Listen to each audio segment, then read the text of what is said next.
Friends இந்த மாதிரி அழகான புக் மார்க் பண்ணுறதுக்கு ஃபர்ஸ்ட் இந்த மாதிரி பேப்பர் எடுத்துக்கோங்க. இந்த மடிப்பில் எப்படி மடிச்சா உங்களுக்கு பை 1 சொல்கிறேன். ஃபர்ஸ்ட் இந்த மாதிரி மடிச்சுக்கிட்டு இது ஓப்பன் பண்ணிங்க அப்படின்னா ஸ்கொயர் சைஸ் பேப்பரில் எடுத்துக்கோங்க. இதுக்கு அப்படியே ஆப்போசிட்டாக நீங்கள் இது பண்ணிக்கணும். அப்படி பண்ணிட்டீங்க அப்படின்னா உங்களுக்கு ரொம்ப நல்லா இருக்கும். அதுக்கடுத்து இதை வந்து இங்கே டு இங்கே மடிச்சுக்கணும் பாருங்கள். இது இங்கே டு இங்கே வரை மடிச்சுக்கணும் பாருங்கள். இங்கே டு நான் இங்கே வரை மடிச்சிருக்கேன். இதை வந்து இங்கே டு நான் இங்கே மடிச்சுக்கிறேன். மடித்த உடனே இப்போ ஒன் சைடு வந்து நீங்கள் ஓப்பன் பண்ணிட்டு இன்னொரு சைட் பண்ணிக்கணும். பண்ணிவிட்டு இந்த சைடில் அப்படியே ஆப்போசிட்டாக நீங்கள் இதை வந்து கொண்டு வந்துக்கணும். கொண்டு வந்ததுக்கப்புறம் இதை வந்து அப்படியே இதுக்கு இந்த பாருங்க, நல்லா ஜூம் பண்ணி பாருங்கள். இங்கே பாருங்கள், இந்த மாதிரி இங்கே பாருங்கள், இது மாதிரி நீங்கள் வந்து சுற்றி இந்த மாதிரி மடிச்சுக்கணும். இங்கே பாருங்கள், உங்களுக்கு இந்த மாதிரி கிடச்சிருக்கும். கிடச்சக்கப்புறம் இங்கேக்குள்ளே இருக்க பார்த்தீங்களா இந்த மாதிரி பேப்பர் இந்த பீஸ்க்குள்ளே நீங்கள் இப்போ மடித்தது இருக்குது பார்த்தீங்களா, அதை அப்படியே மடக்கி விடணும். இதே மாதிரி இன்னொரு சைடு பண்ணிட்டீங்கன்னா அவ்வளோதாங்க உங்களோட ஃபினிஷிங் டச்சை நீங்கள் நெருங்கிடுவீங்க. என்னடா முடிச்சிட்டேன்னு சொல்கிறீங்க, அதுக்குள்ள ஃபினிஷிங் டச்சை தான் நெருங்க போகிறேன்னு சொல்கிறேன் அப்படின்னு பார்க்குறீங்களா. ஸ்கெட்ச் வச்சு கொஞ்சம் இமோஜிஸ் போட்டிங்கன்னா இதுவும் நல்லா தான் இருக்கும்.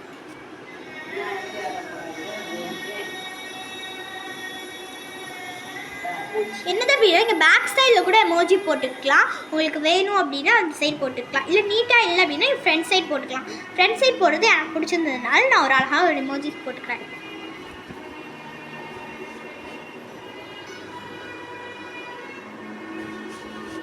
ரொம்ப ஈஸியான கிராஃப்ட். எனக்கு பிடிச்ச மாதிரி இந்த மாதிரி எமோஜிஸ் போட்டுட்டு ப்ளஷ் கொஞ்சம் போட்டுக்கிறேங்க.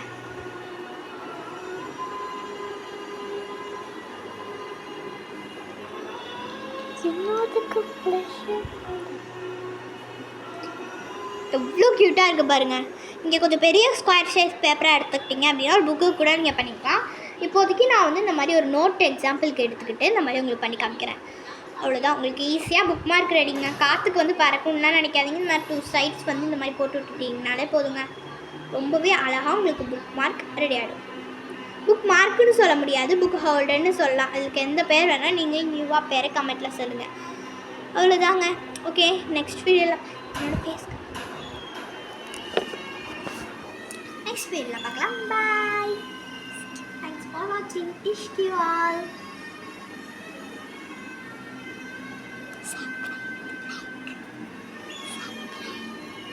பாய். சப்ஸ்கிரைப் பண்ணிடுங்க மறக்காமல். அது மட்டும் இல்லாமல் மறக்காமல் லைக் பண்ணிவிடுங்க. Ishq you all.